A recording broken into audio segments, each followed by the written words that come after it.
Hello बच्चों, आपका स्वागत है वेदांत केमिस्ट्री में। आज के इस लेक्चर में हम लोग पढ़ने वाले हैं कक्षा 10 के अध्याय 1 के रासायनिक अभिक्रियाएं एवं समीकरण चैप्टर के बारे में। इस चैप्टर का आप लेक्चर नंबर 4 देख रहे हो। इस लेक्चर में हम लोग पढ़ेंगे प्रतिस्थापन एवं विस्थापन अभिक्रिया के बारे में और ऊष्माक्षेपी तथा ऊष्माशोषी अभिक्रिया में। मतलब ये जो आप वीडियो नंबर देख रहे हो वीडियो नंबर 4 है। इसके पहले 3 लेक्चर आपने पहले ही पढ़ चुका है। अगर वो सारे लेक्चर आप लोग नहीं देखे तो वहां से आप लोग देख के अपना नोट्स भी प्रिपेयर कर सकते हैं। और मेरा जो वीडियो होता है वो एक बच्चे को कोशिश रहता है कि जितना अच्छे से उसको समझा सके उतना हम कोशिश में लगे रहते हैं। तो आप लोग ध्यान से वीडियो को देखते चलेगा और आपने अगर नोट्स नहीं बनाए तो नोट्स भी तैयार कर सकते हैं और एकदम अच्छे से समझ भी सकते हैं। तो सारे टॉपिक को हम लोग धीरे धीरे करके कंप्लीट करेंगे। तो आज का जो टॉपिक है उसको हम लोग स्टार्ट करते हैं। तो यहाँ पे पहला टॉपिक आता है प्रतिस्थापन अभिक्रिया, जिसको हम लोग विस्थापन अभिक्रिया के भी नाम से जानते हैं। तो आप लोग हेडिंग डालिए। पहला आप लोग हेडिंग डालिए, ये जो अभिक्रिया आप लोग पढ़े हो तीसरा अभिक्रिया पढ़े हो। कौन सा अभिक्रिया? तीसरा अभिक्रिया। तीसरी अभिक्रिया का नाम, इसके पहले 2 अभिक्रिया आप लोग क्या कर चुके हैं, पढ़ लिए हैं, योगात्मक और वियोजन अभिक्रिया, ये आप लोग पढ़ चुके हैं। तो ये आप लोग तीसरा अभिक्रिया पढ़े जिसका नाम क्या है? विस्थापन विस्थापन अभिक्रिया। विस्थापन अभिक्रिया जिसको हम लोग क्या बोलते हैं? Displacement reaction. Displacement reaction. तो यहाँ पे सब ये आपको समझ में आ रहा है। विस्थापन विस्थापन का मतलब क्या होता है? किसी दूसरे को एक स्थान से क्या करना? हटा देना। यही क्या होता है? विस्थापन होता है। तो विस्थापन कब होगा इसको हम लोग समझते हैं। तो विस्थापन जो अभिक्रिया होता है इसमें क्या होते हैं, आप लोग जानते हैं कि जो पीरियाडिक टेबल होता है उसमें बहुत सारे तत्व होते हैं जो कि अधिक क्रियाशील होते हैं और बहुत सारे तत्व कम क्रियाशील होते हैं। तो जो अधिक क्रियाशील तत्व रहते हैं अगर वो किसी रिएक्शन में भाग लेते हैं, अगर उसमें कम क्रियाशील तत्व रहते हैं तो उसको क्या करते हैं? वहां से हटा देते हैं। तो यही विस्थापन कहलाता है। मतलब या अधिक क्रियाशील तत्व के द्वारा कम क्रियाशील तत्व को हटाना ही क्या कहलाता है? विस्थापन कहलाता है। जैसे आपके क्लास में कुछ बच्चे तेज होते होंगे या कुछ बच्चे ज्यादा इंटेलिजेंट होते हैं, तो वो हमेशा क्लास में आगे बैठते होंगे।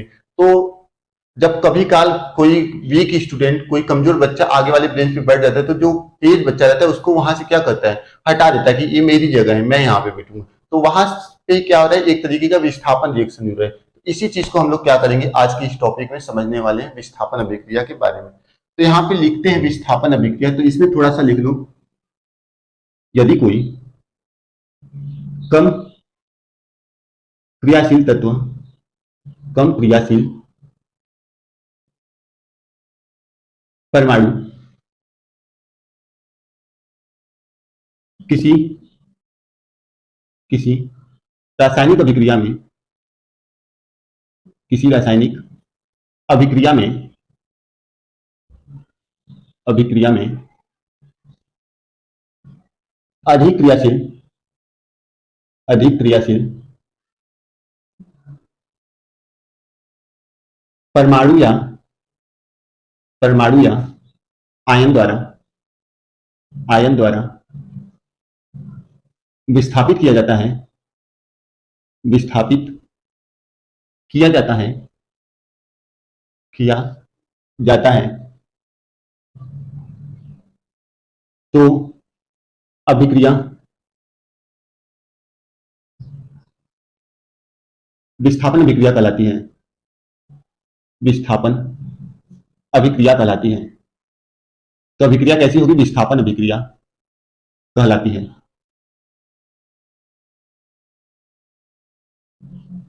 ठीक। तो ये जो विस्थापन अभिक्रिया होती है कितने प्रकार की होती है? 2 प्रकार की होती है। विस्थापन अभिक्रिया कितने प्रकार की होती है? 2 प्रकार की। तो पहला जो होता है एकल विस्थापन, एकल विस्थापन अभिक्रिया, एकल विस्थापन अभिक्रिया।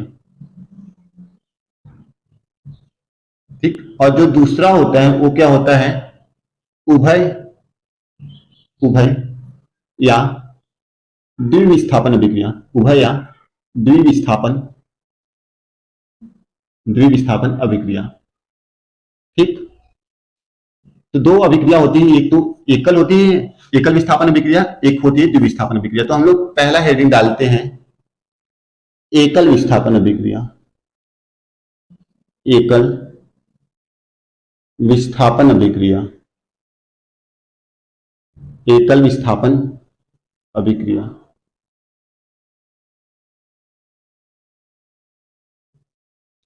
तो एकल विस्थापन अभिक्रिया जो होता है उसमें केवल एक तत्व, कोई एक परमाणु किसी यौगिक के किसी परमाणु को विस्थापित करता है तो वहां पे एकल अभिक्रिया संपन्न होती है। तो इसका परिभाषा आपको लिखना है। इस अभिक्रिया में इस अभिक्रिया में क्रिया में कोई अधिक कोई अधिक क्रियाशील तत्व क्रियाशील तत्व कोई अधिक क्रियाशील तत्व किसी अभिकारक किसी अभिकारक अभिकारक यौगिकों से अभिकारक यौगिक से केवल एक परमाणु एक कम क्रियाशील परमाणु एक कम क्रियाशील परमाणु एक कम क्रियाशील परमाणु को विस्थापित कर देता है। विस्थापित कर देता है। एकल विस्थापन अभिक्रिया कहलाता है। एकल विस्थापन अभिक्रिया कहलाता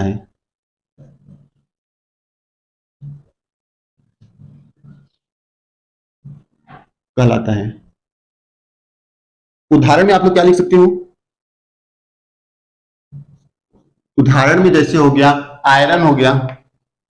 आयरन पहला उदाहरण, आयरन एक ठोस अवस्था में, यस का मतलब ठोस अवस्था में, ये क्या कर रहा है, कॉपर सल्फेट का विलयन है। एक्यू का मतलब पानी में कॉपर सल्फेट मिलाया गया। अब क्या करता है, आयरन जो है इस कॉपर को यहां से विस्थापित कर लेता है और क्या बनाता है, आयरन सल्फेट बनाता है। आयरन सल्फेट बनाता है, आयरन सल्फेट का विलयन बनाता है और कॉपर जो कि ठोस अवस्था में बाहर निकल जाता है। तो ये क्या है, पहला रिएक्शन है। ठीक, यहाँ पे एफ क्या है, आयरन है, आयरन। ये क्या है, कॉपर सल्फेट,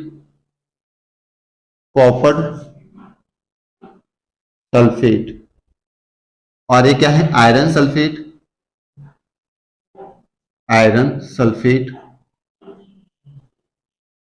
और ये क्या है, कॉपर। एक आपने ये अभिक्रिया लिख लिया। दूसरा अगर अभिक्रिया आप लोग लिखना चाहे तो जिंक का अभिक्रिया करा दो। जिंक जब अभिक्रिया करता है कॉपर सल्फेट से, तो कॉपर सल्फेट के जलीय विलयन में CuSO4 और इसके आगे Aq लिख दिया गया तो कॉपर सल्फेट का क्या हो गया, जलीय विलयन। अब इससे अभिक्रिया करता है तो जिंक सल्फेट बनाता है, प्लस यहां से कॉपर बाहर निकल जाता है। ऐसा क्यों हो रहा है, क्योंकि जो कॉपर है ये जिंक से कम क्रियाशील है। कॉपर कम क्रियाशील है किससे, जिंक से, इसलिए जिंक कॉपर को हटा दे रहा है। उसी तरीके से आयरन जो है वो कॉपर से अधिक क्रियाशील है। इसका मतलब कॉपर यहाँ पे भी कम क्रियाशील है, इसलिए आयरन के द्वारा वो हटाया जा रहा है।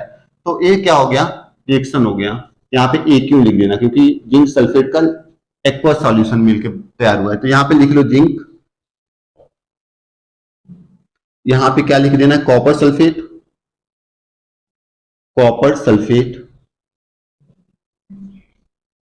यहाँ पे जिंक सल्फेट,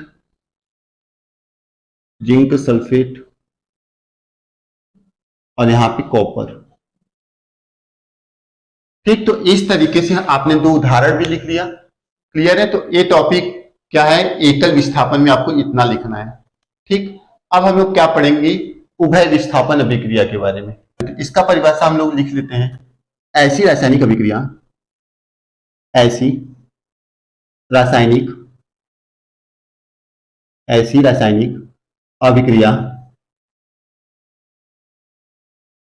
जिसमें अभिकारक या अभिकारकों लिख दो, अभिकारकों के यौगिकों के आयनों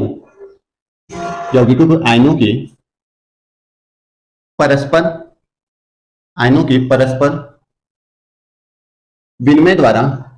विनिमय विनिमय अगर आप लोग नहीं समझ पा रहे तो इसके बगल में क्या लिख लो, साझेदारी,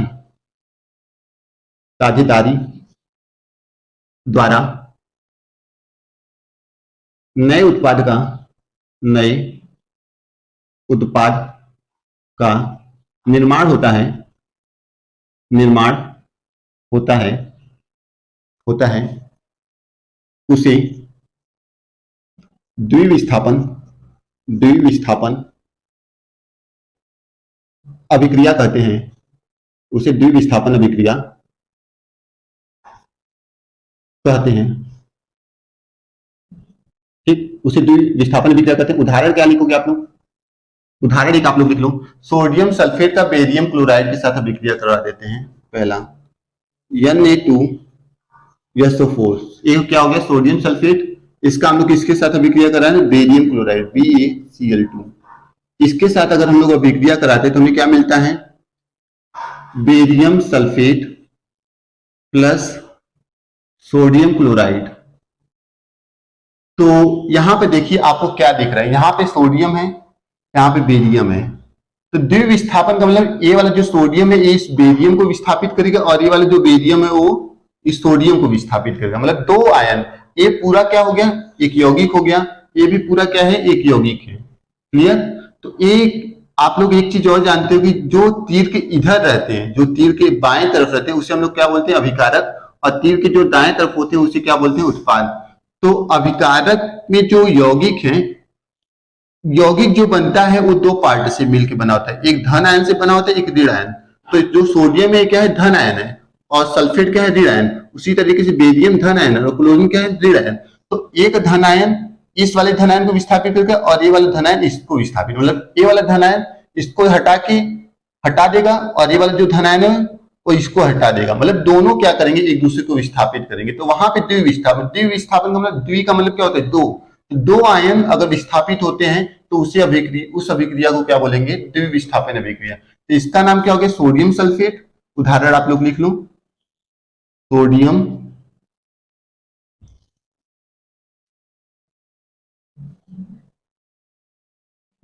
सोडियम सल्फेट, सोडियम सल्फेट हो गया। ये क्या है, बेरियम क्लोराइड, बेरियम क्लोराइड। ठीक, ये क्या है, बेरियम सल्फेट, बेरियम, ठीक ना, बेरियम। और ये जो है वो ठोस अवस्था में प्राप्त होता है और ये जलीय अवस्था में प्राप्त होता है। ये क्यों, बेरियम सल्फेट, और एक है सोडियम क्लोराइड, सोडियम क्लोराइड। ये क्या हो गया, द्विविस्थापन अभिक्रिया का क्या हो गया, उदाहरण हो गया। ठीक, एक उदाहरण और लिख सकते हो आप लोग, AgNO3 सिल्वर नाइट्रेट का अगर हम लोग पोटेशियम क्लोराइड के साथ अभिक्रिया करवाते हैं, ये क्या है, silver nitrate, silver nitrate. Silver nitrate का अगर पोटेशियम क्लोराइड, पोटेशियम क्लोराइड के साथ अभिक्रिया करा दे तो क्या मिलेगा, सोडियम इस सिल्वर को विस्थापित कर देगा और सिल्वर इस पोटेशियम को। तो यहां पे क्या हो जाएगा, silver chloride AgCl plus AgCl हो गया और पोटेशियम नाइट्रेट KNO3 मिल जाएगा। ठीक ना। तो ये क्या हो जाएगा, दूसरा अभिक्रिया हो गया। इसे हम लोग क्या बोलेंगे, silver chloride, silver chloride, chloride. और यहां पे ये क्या है, पोटेशियम नाइट्रेट, पोटेशियम नाइट्रेट। तो इस अभिक्रिया में क्या हो रहा है, दो आयन एक दूसरे को विस्थापित कर रहे हैं। इस अभिक्रिया में भी दो अभिकारक दिख रहे हैं और इसमें भी दो अभिकारक। तो जो अभिकारक है उन दोनों अभिकारक के क्या है, जो धनायन है वो क्या कर रहे हैं, एक दूसरे को विस्थापित कर रहे हैं। इसलिए यहाँ पे जो अभिक्रिया हो रही है वो उभय विस्थापन, उभय का मतलब दोनों में क्या हो रहा है, विस्थापन।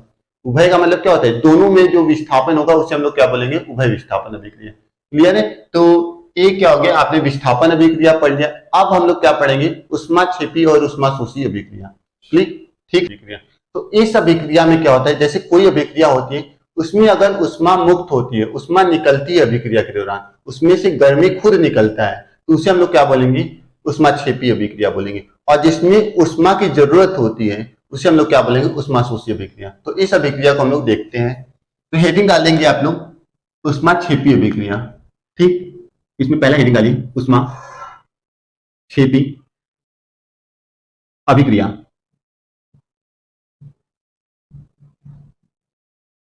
इसमें आप लोग क्या लिखेंगे, ऐसी अभिक्रिया, ऐसी अभिक्रिया जिसमें जिसमें उष्मा जिसमें उष्मा ऊर्जा के रूप में ऊर्जा के रूप में निर्मुक्त होती है, निर्मुक्त निर्मुक्त होती है, निर्मुक्त का मतलब बाहर निकलती है, उसे उष्माक्षेपी अभिक्रिया कहते हैं, उष्माक्षेपी अभिक्रिया कहते हैं, अभिक्रिया कहते हैं। इसमें इसमें मुक्त होने वाली उष्मा को, मुक्त होने वाली उष्मा की मात्रा को, उष्मा की मात्रा को तीर के दाईं ओर, तीर के दाईं ओर धन चिन्ह के साथ, धन चिन्ह के साथ, चिन्ह के साथ लिखते हैं, लिखते हैं। ठीक ना। तो उष्माक्षेपी अभिक्रिया में जो उष्मा मुक्त होती है उसे, मान लो कि कोई अभिक्रिया होता है उसमें एक तीर लगता है, ऐसे उदाहरण डाल लेते हैं, उदाहरण में आपको समझाते हैं। कोई अभिक्रिया है जिसमें तीर ऐसे लगा होता है, तो तीर के इधर क्या होते हैं, अभिकारक होते हैं, और तीर के इधर उत्पाद होते हैं। तो उत्पाद की तरफ हम लोग जो उष्मा मुक्त हो रही उसे हम लोग क्या करते हैं, लिखते हैं। तो जैसे उदाहरण में लिख लेते हैं हम लोग कार्बन, या कार्बन क्या लिख लेते हैं, कार्बन की जगह पे ग्रेफाइट लिख देते हैं, ग्रेफाइट। तो ग्रेफाइट जो होता है एक कार्बन का ही क्या है, अपर रूप, कार्बन का अपर रूप होता है, अपर रूप। ठीक, मतलब कार्बन से मिलकर ग्रेफाइट क्या होता है, बना रहता है। अब ग्रेफाइट को क्या कहते हैं, ऑक्सीजन गैस की उपस्थिति में क्या कराते हैं, जलाया जाता है। ऑक्सीजन की उपस्थिति में क्या किया जाता है, जलाया जाता है। तो यहाँ पे जो गैस बनता है वो CO2 बनता है, CO2 गैस, ये क्या होता है, बनता है। ठीक, और लगभग 94 किलो कैलोरी, 94 किलो कैलोरी ऊर्जा क्या होती है, मुक्त होती है। ठीक है, 94 किलो कैलोरी ऊर्जा मुक्त होती है, और यहाँ पे कार्बन डाइऑक्साइड गैस निकलता है, कार्बन डाइऑक्साइड। तो ये क्या हो गया, उष्माक्षेपी अभिक्रिया का उदाहरण। ठीक, तो जब हमने कार्बन के अपरूप ग्रेफाइट को जलाया ऑक्सीजन की उपस्थिति में, तो कार्बन डाइऑक्साइड गैस निकलता है, और 94 किलो कैलोरी उष्मा क्या होती है, निकलती है। तो इसमें जो उष्मा निकलती है, जो ऊर्जा निकलती है, उससे हम लोग अभिक्रिया के दाहिने तरफ लिखते हैं, मतलब जिधर उत्पाद रहता है उधर लिखते हैं। ठीक, अब हम दूसरा हेडिंग डाल लेते हैं उष्मा शोषी। उष्मा शोषी से ही आपको समझ में आ रहा है कि उष्मा का शोषण करना, उष्मा का अवशोष करना, उष्मा शोषी अभिक्रिया, अभिक्रिया। तो इसको हम लोग लिखेंगे ऐसी रासायनिक अभिक्रिया, ऐसी रासायनिक अभिक्रिया, ऐसी रासायनिक अभिक्रिया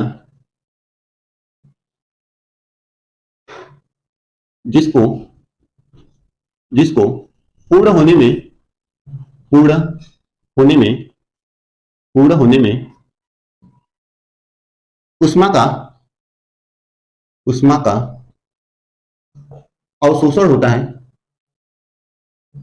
उष्मा का अवशोषण होता है। अवशोषण का मतलब उष्मा उसे चाहिए, उस अभिक्रिया में उष्मा आपको अप्लाई करना होगा, लगाना होगा। अवशोषण होता है उसे, उसे उष्मा शोषी, उष्मा शोषी अभिक्रिया कहते हैं, अभिक्रिया कहते हैं। ठीक, इसमें उष्मा की मात्रा को उष्मा की मात्रा को उष्मा की मात्रा को अभिक्रिया अभिक्रिया के बाईं ओर धन चिन्ह और दाईं ओर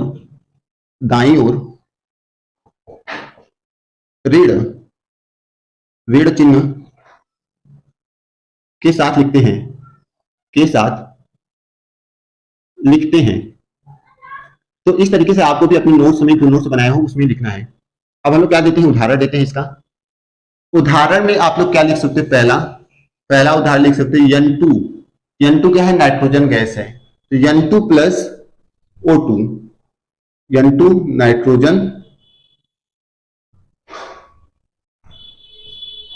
नाइट्रोजन जो कि किस अवस्था में, गैस की अवस्था में, तो N2 प्लस ऑक्सीजन, ये भी क्या है, गैस की अवस्था में। ठीक, तो अगर इसमें उष्मा आपको लिखना है तो अगर इधर लिखोगे तो 45 जो उष्मा की मात्रा इसमें होती है मुक्त, वो 45 किलो कैलोरी मुक्त होती है, 45 किलो कैलोरी मुक्त होती है। ठीक, और उत्पाद क्या बनेगा, नाइट्रिक ऑक्साइड, उत्पाद क्या बनेगा, नाइट्रिक ऑक्साइड 2NO, इसको क्या बोलते हैं, नाइट्रिक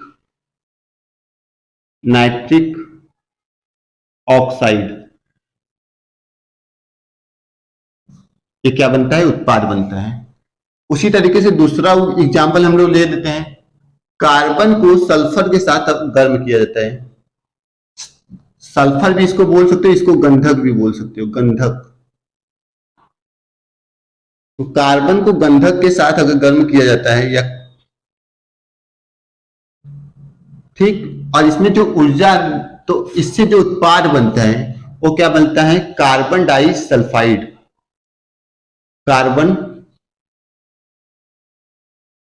कार्बन डाइसल्फाइड।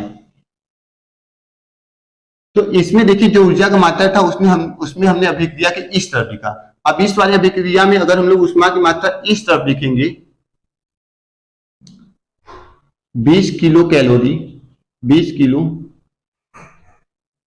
कैलोरी, तो आप इधर अगर लिखोगे उष्मा की मात्रा को तो वो माइनस चिन्ह के साथ लिखोगे, और अगर इधर लिखोगे तो धन चिन्ह के साथ। तो ये चीज ध्यान देना, यही 45 अगर हम लोग इधर लिखे तो माइनस चिन्ह के साथ हो जाएगा। ठीक, तो एक में आपको इस तरफ लिख के दिखा दी ताकि ये भी आपको समझ में आ जाए, और एक तरफ माइनस में लिख के दिखा दी ताकि ये भी समझ में आ जाए। ठीक, तो ये उष्मा शोषी का मतलब इसमें आपने क्या किया है, ऊर्जा को उष्मा के रूप में दिया है, तब ये अभिक्रिया संपन्न हो गई। अगर इसको गर्म नहीं करोगे तो यहाँ पे कोई भी अभिक्रिया नहीं होगी।